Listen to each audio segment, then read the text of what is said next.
Every activity and action of your life is a seed you are sowing. You see, that's the lie or that's the truth Satan will never tell you. You thought you just had one sex. You thought you just watched one pornography. Actually, you sowed a seed. Hey, my goodness. People don't like to be told the truth. Many have complicated their lives because they lack this understanding. In the book of Galatians chapter 6, the verse 7 to 9. When you go home, go and read it. I wish you listen to this message 5 times. Do not be deceived. That means you can be deceived. For God is not mocked. You can't mock God. You can't tell God is not fair. He says, whatsoever a man soweth, that shall he reap. He's telling you that your everyday life is a seed. That student that is always studying, whilst his friends are playing, it is a seed he keeps sowing every single day for his mind.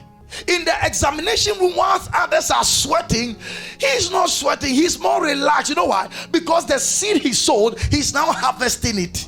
So his success was not by accident, his success was planned and planted. That what you are doing now, the quality of your friends, the guys around you who keep sending you videos that is not godly, you don't know that what they are sowing into your soul is a seed. The activities on that laptop, the activities on that phone, those conversations, those activities, those areas you spend time, they are seeds, but they're invincible. You can't see it. You thought you just had one pleasure. You didn't have a pleasure. You sowed a seed. Look at the next verse.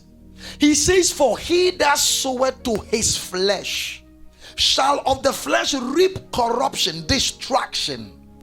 He says, but he that soweth to the Spirit shall of the Spirit reap life everlasting. That means we have an opportunity to choose where we sow. We have an opportunity to choose what we sow into. There are 2 dimensions you can sow into. You can sow into the flesh or you can sow into the Spirit. Another word for sowing is investment. Anybody that is doing investment or has done investment can understand that for you to do proper investment, you have to sacrifice. Your money is not enough, but you are looking at the future. There's a difference between savings and investment. Savings is keeping money so you can use in case of emergency.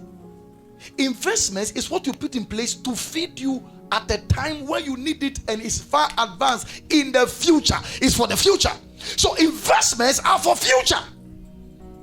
Many of you are putting spiritual money into savings instead of investment because we want to reap quickly. We want to enjoy life now. Listen, it's better to use yam and sow in the Spirit. You have many iPhones that you will not need. So I need to ask you a big question before you leave tonight. Where are you sowing? Have you noticed that some years ago, when we were in the hostel, there were 2 things we slept with: our pillow and our Bible. Have you noticed it has faded? Many of you don't even have physical Bibles anymore, and you don't know it's a trap. As long as you can't see it, the appetite to read it will never be there. And you keep deceiving yourself that it's on my phone. You won't find it. Because by the time you want to open it, 3 WhatsApps have already popped up as a missile from the kingdom of darkness. So now you don't even have a physical Bible. And you said you're a Christian. How many years have you been a Christian? I've been a Christian for 15 years. Shame on you. A 15-year-old Christian will never live without a physical Bible. And one of the devil's traps that he has succeeded in doing is trying to digitalize spirituality.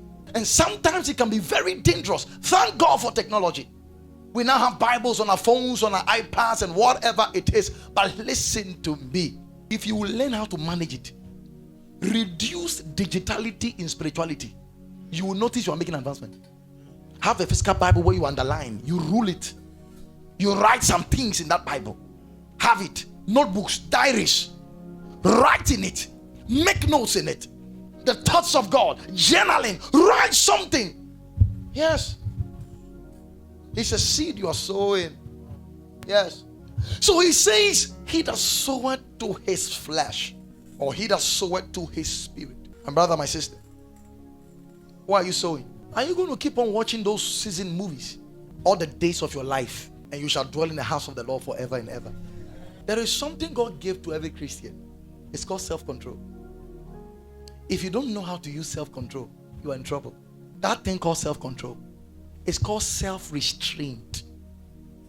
You restrain yourself, knowing that I must watch movie only for an hour, and when the hour is up, no matter the suspense, no matter the thriller, when it is over, it is over. If you don't know how to do that, if you don't know how to say that, before I do anything secular, let me not even go there. Before I do anything, any other thing, I seek my God first. If you don't have that control to say, I will do my morning devotion before I attempt any other activity, you are sowing the wrong seed. It is hard. Yes. When you are beginning a spiritual journey, it is hard. That doesn't mean that when you are continuing, it is not hard. What we are trying to say is that the more you advance, the pressure won't be as much as you are starting.